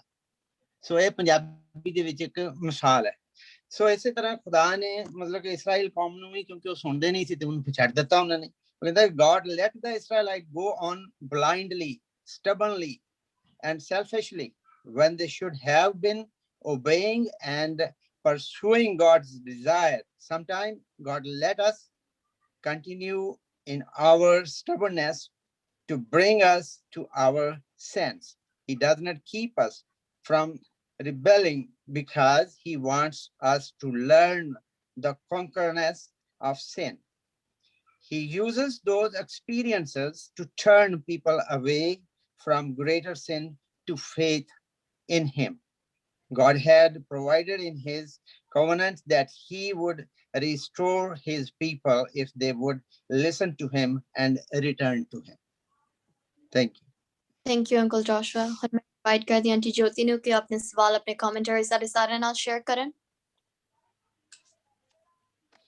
ਜੀ ਇਸ ਦੀਆਂ ਸਾਰੀਆਂ ਆਇਤਾਂ ਬਹੁਤ ਸੋਹਣੀਆਂ ਆ, ਪਰ ਮੈਨੂੰ ਇਸ ਦੀ ਜਿਹੜੀ ਪਹਿਲੀ ਆਇਤ ਹੈ, ਇਹ ਮੈਂ ਬਹੁਤ ਸਾਰੇ ਜ਼ਬੂਰਾਂ ਦੇ ਵਿੱਚ ਇਹ ਮੈਂ ਆਇਤ ਤਕਰੀਬਨ ਪੜ੍ਹੀ ਆ ਕਿ ਪਰਮੇਸ਼ਵਰ ਸਾਡਾ ਬਲ, ਉਸਦੀ ਵਡਿਆਈ ਉੱਚੀ ਆਵਾਜ਼ ਨਾਲ ਗਾ ਕੇ ਕਰੋ ਔਰ ਡੱਫ ਡਕਲੀ ਵਜਾ ਕੇ ਕਰੋ। ਖੁਦਾ ਦੀ ਪ੍ਰਸਤਿਸ਼ ਕਰਨੀ ਬਹੁਤ ਜ਼ਰੂਰੀ ਹੈ। ਉਸਨੇ ਇਸ ਦੇ ਵਿੱਚ ਜ਼ਿਕਰ ਕੀਤਾ, ਬਹੁਤ ਸਾਰੇ ਜ਼ਬੂਰ ਆਪਾਂ ਪੜ੍ਹੇ ਆ, ਉਹਨਾਂ ਦੇ ਵਿੱਚ ਇਹ ਬਹੁਤ ਵਾਰੀ ਆਇਆ ਕਿ ਪ੍ਰਭੂ ਦੀ ਪ੍ਰਸਤਿਸ਼ ਸਾਨੂੰ ਕਿਸ ਤਰ੍ਹਾਂ ਕਰਨੀ ਚਾਹੀਦੀ। ਖੁਦਾਵੰਦ ਦੇ ਹਜ਼ੂਰ ਦੇ ਵਿੱਚ ਸਾਨੂੰ ਵਰਸ਼ਿਪ ਕਰਨੀ ਚਾਹੀਦੀ ਆ ਆਪਣੇ ਦਿਲ ਤੋਂ। ਔਰ ਉਸਨੇ ਅਸਾਬ ਨੇ ਇਸ ਦੇ ਵਿੱਚ ਜ਼ਿਕਰ ਕੀਤਾ ਹੈ ਕਿ ਖੁਦਾ ਦੀ ਹਮੇਸ਼ਾ ਆਪਣੇ ਸੱਚੇ ਦਿਲੋਂ ਖੁਸ਼ ਹੋ ਕੇ ਪ੍ਰਭੂ ਦੀ ਪ੍ਰਸਤਿਸ਼ ਕਰੋ। ਔਰ ਇਸ ਦੀ ਜਿਹੜੀ 8ਵੀਂ 9ਵੀਂ 10ਵੀਂ ਆਇਤ ਹੈ ਉਹ ਵੀ ਬਹੁਤ ਸੋਹਣੀ ਹੈ ਕਿ ਖੁਦਾ ਨੇ ਸਾਡੇ ਲਈ ਕੁਝ ਰੂਲਸ ਬਣਾਏ ਸੀ ਕਿ ਅਸੀਂ ਦੂਸਰੇ ਦੇਵਤਿਆਂ ਦੀ ਪੂਜਾ ਨਾ ਕਰੀਏ। ਮਤਲਬ ਕਿ ਸਾਨੂੰ ਖੁਦਾ ਨੇ ਬਹੁਤ ਸਟ੍ਰਿਕਟਲੀ ਇਹ ਕਿਹਾ ਸੀ ਕਿ ਤੁਸੀਂ ਮੈਨੂੰ ਜਾਣੋ ਕਿਉਂਕਿ ਮੈਂ ਹੀ ਤੁਹਾਡਾ ਖੁਦਾਵੰਦ ਹਾਂ, ਜਿਸਨੇ ਜ਼ਮੀਨ ਅਸਮਾਨ ਬਣਾਇਆ, ਸਾਰੀ ਕਾਇਨਾਤ ਉਸਨੇ ਬਣਾਈ ਹੈ। ਔਰ ਤੁਸੀਂ ਜੋ ਹੱਥਾਂ ਦੇ ਨਾਲ ਘੜੇ ਹੋਏ ਮੂਰਤੀ ਪੂਜਾ ਉਸਨੂੰ ਛੱਡ ਕੇ ਮੇਰੀ ਉਪਾਸਨਾ ਕਰੋ। ਪਰ ਉਸ ਟਾਈਮ ਜਦੋਂ ਮੂਸਾ ਦਾ ਟਾਈਮ ਸੀ, ਲੋਕੀ ਨਹੀਂ ਸੀ ਸਮਝੇ ਇਸ ਗੱਲ ਨੂੰ, ਔਰ ਲੋਕੀ ਫਿਰ ਵੀ ਆਪਣਾ ਵਿਚਾਰ ਰੱਖਦੇ ਸੀ, ਕੋਈ ਕੁਛ ਕਹਿੰਦਾ ਸੀ, ਕਿਉਂਕਿ ਪ੍ਰਭੂ ਨੇ ਉਹਨਾਂ ਦੀ ਬਹੁਤ ਅੱਗੇ ਚੱਲ ਕੇ ਮਦਦ ਕੀਤੀ। ਹਰ ਇੱਕ ਜਗ੍ਹਾ ਤੇ ਉਹਨਾਂ ਨੇ ਪ੍ਰਭੂ ਪਰਮੇਸ਼ਵਰ ਨੂੰ ਅਜਮਾਉਣਾ ਚਾਹਿਆ, ਪਰ ਖੁਦਾਵੰਦ ਨੇ ਕਿਹਾ ਅਗਰ ਤੁਸੀਂ ਮੇਰੀ ਸੁਣੀ ਹੁੰਦੀ ਤਾਂ ਅੱਜ ਤੁਸੀਂ ਏਦਾਂ ਦੇ ਨਾ ਹੁੰਦੇ। ਔਰ ਉਸਨੇ ਪ੍ਰਭੂ ਨੇ ਇਹ ਜਿਹੜਾ 16ਵੀਂ ਆਇਤ ਹੈ ਉਸਦੇ ਵਿੱਚ ਸਾਫ਼ ਕਿਹਾ ਹੈ ਕਿ ਅਗਰ ਮੈਂ ਆਪਣੇ ਮੂੰਹ ਕਹੀਆਂ ਹੋਈਆਂ ਗੱਲਾਂ ਤੁਹਾਡੇ ਲਈ ਕਰਾਂਗਾ, ਮੈਂ ਤੁਹਾਨੂੰ ਤੁਹਾਡੇ ਉੱਤਮ ਕਣਕ ਖਾਣ ਦੇਵਾਂਗਾ ਤੇ ਸ਼ੁੱਧ ਸ਼ਹਿਦ ਨਾਲ। ਜੋ ਪ੍ਰਭੂ ਨੇ ਵਾਅਦਾ ਕੀਤਾ ਸੀ ਕਿ ਮੈਂ ਤੁਹਾਨੂੰ ਉਸ ਜਗ੍ਹਾ ਤੇ ਲੈ ਕੇ ਜਾਵਾਂਗਾ ਜਿੱਥੇ ਦੁੱਧ ਅਤੇ ਸ਼ਹਿਦ ਦੀਆਂ ਨਦੀਆਂ ਵਗਦੀਆਂ ਨੇ। ਇਹ ਆਇਤ ਮੈਂ ਇਸ ਦੇ ਵਿੱਚ ਮੈਨੂੰ ਇਸ ਤਰ੍ਹਾਂ ਲੱਗਾ ਕਿ ਇਹ ਆਇਤ ਉਸ ਵਕਤ ਦੀ ਹੈ ਕਿ ਪ੍ਰਭੂ ਨੇ ਉਹ ਵਾਅਦਾ ਆਪਣਾ ਇਸ ਦੇ ਵਿੱਚ ਦੱਸਿਆ ਹੈ ਕਿ ਅਗਰ ਤੁਸੀਂ ਮੇਰੀ ਸੁਣੋ, ਮੇਰੀ ਪ੍ਰਸਤਿਸ਼ ਕਰੋ, ਮੈਨੂੰ ਮੰਨੋ ਕਿ ਮੈਂ ਹੀ ਤੁਹਾਡਾ ਖੁਦਾਵੰਦ ਹਾਂ। ਪਰ ਲੋਕ ਫਿਰ ਵੀ ਬਹੁਤ ਇੱਧਰ ਉੱਧਰ ਮਤਲਬ ਹੋ ਜਾਂਦੇ ਆ। ਪਰ ਖੁਦਾਵੰਦ ਨੇ ਬਹੁਤ ਸੱਚਾਈ ਦੇ ਨਾਲ ਕਿਹਾ ਹੈ ਕਿ ਮੈਂ ਹੀ ਇੱਕ ਖੁਦਾ ਹਾਂ ਜੋ ਸਭ ਨੂੰ ਜਾਣਦਾ ਹੈ ਔਰ ਜੋ ਸਭ ਨੂੰ ਬਣਾਉਣ ਵਾਲਾ ਹੈ। ਔਰ ਸਾਨੂੰ ਵੀ ਪ੍ਰਭੂ ਦੇ ਇੱਕ ਹੀ ਪ੍ਰਭੂ ਹੈ, ਇੱਕ ਹੀ ਪ੍ਰਭੂ ਦੀ ਸਾਨੂੰ ਹਮੇਸ਼ਾ ਬੰਦਗੀ ਕਰਨੀ ਚਾਹੀਦੀ ਹੈ। ਮੇਰਾ ਮੰਨਣਾ ਦੀ ਇਸ ਵਿੱਚ ਇਹ ਮੈਨੂੰ ਮੇਰੇ ਦਿਲ ਨੂੰ ਜ਼ਿਆਦਾ ਚੰਗਾ ਲੱਗਿਆ। Thank you. ਹੁਣ ਮੈਂ ਇਨਵਾਈਟ ਕਰਦੀ ਹਾਂ ਆਂਟੀ ਸਿੰਬਲ ਨੂੰ ਕਿ ਉਹ ਵੀ ਆਪਣੇ ਸਵਾਲ, ਆਪਣੇ ਕਮੈਂਟਰੀ ਸ਼ੇਅਰ ਕਰਨ। ਹਾਂਜੀ, ਜ਼ਬੂਰ 81 ਚ ਅਸੀਂ ਸਿੱਖਨੇ ਆ, ਵੇਖਨੇ ਆ ਖੁਦਾਵੰਦ ਦੀ ਵਫਾਦਾਰੀ ਤੇ ਖੁਦਾਵੰਦ ਸਾਨੂੰ ਦੱਸਦਾ ਹੈ ਕਿ ਅਸੀਂ ਇਨਸਾਨ ਹੁੰਦੇ ਹੋਏ ਕਿਸ ਤਰ੍ਹਾਂ ਉਹਦੀ ਨਾਫਰਮਾਨੀ ਕਰਨੇ ਆ, ਜਿਵੇਂ ਬਨੀ ਇਸਰਾਇਲ ਨੇ ਕੀਤੀ ਉਸੇ ਤਰ੍ਹਾਂ ਅੱਜ ਵੀ ਅਸੀਂ ਕਰਨੇ ਆ। ਇਹ ਨਹੀਂ ਕਿ ਸਿਰਫ ਬਨੀ ਇਸਰਾਇਲ ਹੀ ਨਾਫਰਮਾਨ ਸਨ, ਅੱਜ ਵੀ ਅਸੀਂ ਨਾਫਰਮਾਨ ਆ, ਅੱਜ ਵੀ ਅਸੀਂ ਖੁਦਾ ਦੀ ਆਵਾਜ਼ ਨੂੰ ਨਹੀਂ ਸੁਣਦੇ।